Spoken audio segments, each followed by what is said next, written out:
Will you apologise to the public for not wearing a seatbelt last Thursday? Yes, I regret not wearing a seatbelt. It was a mistake, and that's why I apologise straight away.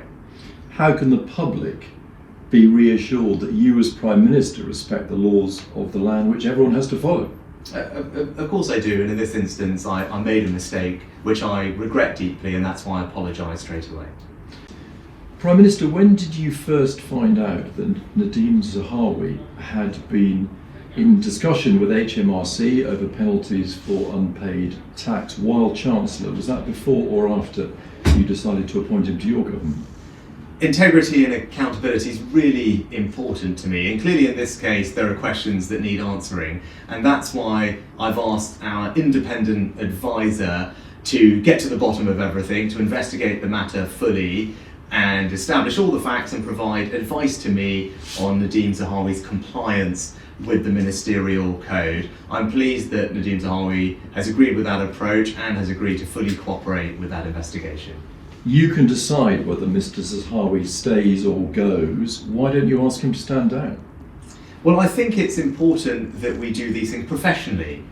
Integrity and accountability is really important to me, but it's also important that we do these things properly, and that's why the independent advisor has been asked to fully investigate this matter and provide advice to me on Nadhim Zahawi's compliance with the ministerial code, and on the basis of that we'll decide on the appropriate next steps, but Nadhim Zahawi has agreed to fully cooperate with that investigation. Shouldn't he stand aside from his party chairman role while this investigation continues? As is long-standing practice, he will continue to play the role that he does, but it is important that we answer these questions and we get to the bottom of things, establish the facts. That's important to me. I think integrity and accountability is paramount in government, and I want to do these things professionally, which is why I've asked the independent advisor to fully look at this matter and provide advice to me. But doesn't he owe the public more of an explanation?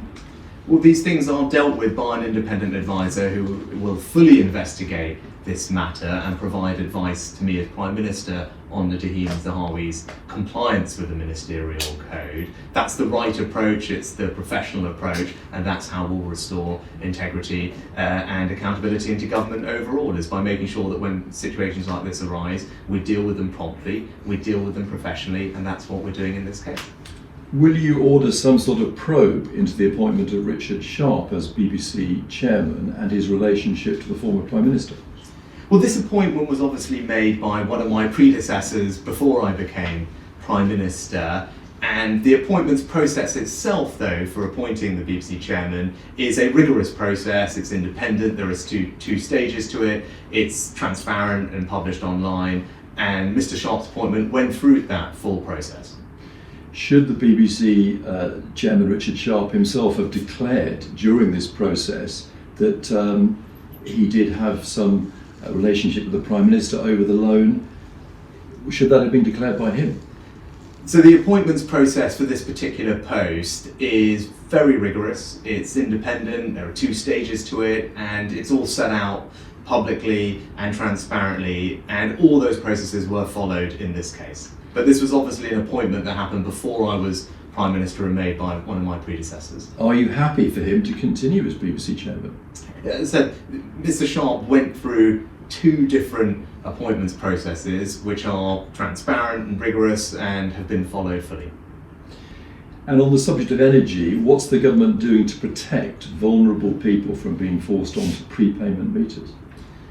Obviously, grappling with energy bills is one of the biggest challenges that many families up and down the country are facing, and that's why the government has put in place a significant amount of support to help people with their energy bills over this winter. It's worth about £900 in total through the energy price guarantee, and on top of that, there's significantly more support to the most vulnerable families in our society to help them get through what, of course, I know to be difficult times. And with prepayment meters in particular, we want to make sure that the support we're putting in place reaches all those people, and that there is regulation in place that ensures that energy companies treat those people compassionately as they deserve to be treated.